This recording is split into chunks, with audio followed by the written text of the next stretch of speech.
Assalamu alaikum. I am Muhammad Afzal, roll number 20, ECB 12, and enrollment number is GK4847.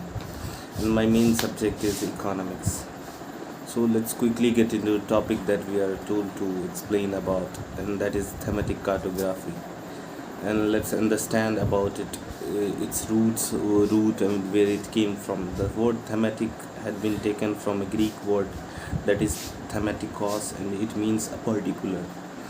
And if we talk about cartography, it is also taken from Greek word which is chartis, means map, and graphein means to write. So now we can understand what does thematic cartography means. So thematic cartography are the map which shows a particular theme, pattern, shade, visuals, etc. And if we talk about the importance of thematic maps, thematic cartography maps, these are of utmost importance for our life and in our daily use of geography. So these maps are designed for the purpose to illustrate a specific theme in relation to geographic area, whether it's about spread of disease or even about temperature or population, etc. Now we have different ways to represent thematic map. Let's understand the diagrammatic data representation and its types. So let's first of all understand what is diagrammatic data representation. So when we use diagrams in data representation, for the sake of simplicity, we can say that as diagrammatic representation of data. In this presentation, we mostly use geometrical figures. Now let's try to understand line graph. It is a graph that uses points and lines to represent change over a period of time. It is a graph that shows the relation between the points. Linear graph, we can use linear graph to compare two variables. Now we have different types of line graph. One of is simple line graph. In simple line graph, we use only one line on the graph, and we have polygraph. It is the type of line graph in which we show two or more than that variable by an equal number of lines for an immediate comparison. For example, birth rates, death rates, etc. Now we have combined line graph. In this graph, we combines the features of bar chart and the line chart. We have band graph also. In this category, we basically shade the area to display the upper and lower boundaries of the defined data ranges. Now we have climograph. It is a graphical representation of climate of different regions. Now we have hypergraph, a type of climatic diagram where the coordinates are some form of temperature versus a form of humidity or precipitation. A very common use of this graph is to show the annual, let's say March or of mean monthly values of temperature and precipitation at a given situation. Now we have aerograph. It is a graph that shows a relation between human activities and a seasonal year. For example, an aerograph could show the proportion of time in an hours per day devoted to each of the certain activities that we assigned in our daily life. Now we have another form of representation, that is representation of data.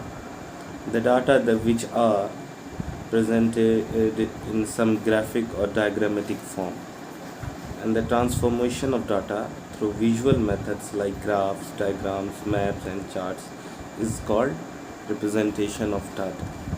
Now we have choropleth.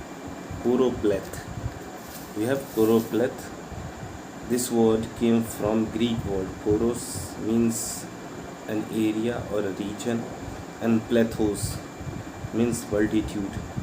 In this representation of data, we use slightly different shading, coloring, or placing of symbols within a predefined areas To indicate average values of particular quantity in a particular area, we mostly use it to show population density, uses of land, etc.